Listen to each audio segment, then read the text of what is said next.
Me now, the Shadow Minister for Communications and former National Security Minister, Home Affairs Minister for 3 years in the Labor government, Jason Clare. How serious is this rift now with Indonesia? It looks like this could be very damaging, and not just in the short term. Well, it is serious. This is one of our most important relationships. Everybody has said that. It's how we deal with it. We need to deal with this quickly. It can go one of two ways. We can restore trust by working closely with Indonesia quickly, or things can go bad. Things can get very bad if trust is broken and we don't work together. If cooperation between our two governments and our two agencies doesn't continue, then that has serious implications for the work that we do together, people smuggling, counter-terrorism, the work that we do to facilitate trade and so forth. Marty Natalegawa has said they're already reviewing cooperation on counter-terrorism and on border protection, and that the overall relationship, are you worried this will lead to, well, an upsurge in boat arrivals if this does collapse? Look, I am confident that the goodwill between our two countries and senior officials on both sides and our two governments will work closely to restore trust. We have to do that.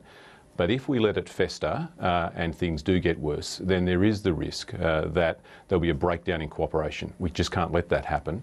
I saw as a minister the close work that our two police forces do and our two sets of national security agencies do to tackle people smuggling, and the new government has talked about that as well, and so they should.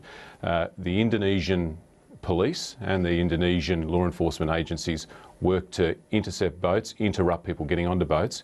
If they stop doing that, that means more people getting onto boats and the risk of more people losing their lives. Should Tony Abbott apologise?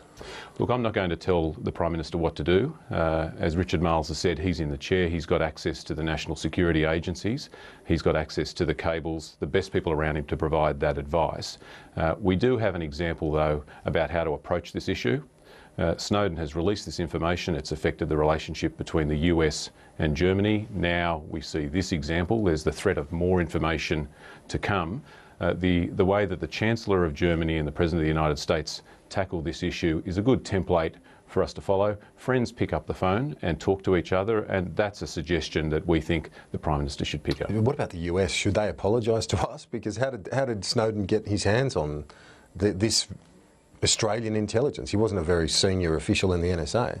Oh, look, there is a long-standing tradition that we don't talk about national security matters. I'm not going to embark upon that. Our countries work closely together.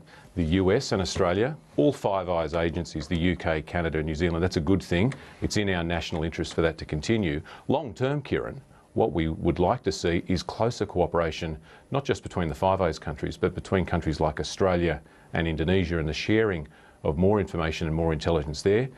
Make no mistake, Indonesia is an extremely important relationship, and we need to take action quickly to fix this before it festers anymore. Finally, Angus Campbell has confirmed that no boats have been bought, but he made it very clear that this is in the context of listening to Indonesia and its concerns. Are you happy, at least, that the Operation Sovereign Borders is happening in that way, which is sensitive to Indonesian issues on these things like buying back boats? Well, I thank General Campbell for his honesty. I thank him for answering the question. The government's refused to give that information in the Parliament, saying it's operational. The General has proved that that is false last night. He wouldn't have given that information if he thought it was operational. Let's be clear about it, Kieran. John Curtin gave more information to the Australian people during World War II than this government is telling us now in the Parliament. They claim that it's for operational reasons. The reason is because their policies aren't working. They've been told they can't buy back boats. That's a stupid policy, and that's a good thing that Indonesia's told them they can't do it. And when they tried to turn a boat back last week, the boat broke up, people went into the water, and their lives and the lives of Australian personnel were put at risk. We said this before the election. They didn't listen. We said that the way to stop people drowning at sea was the PNG agreement. That's what's stopped a lot of boats from coming to Australia, not the policies that they put before the election. Jason Clare, we're out of time, unfortunately, but I appreciate your time this morning. Thank you. Thank you. After the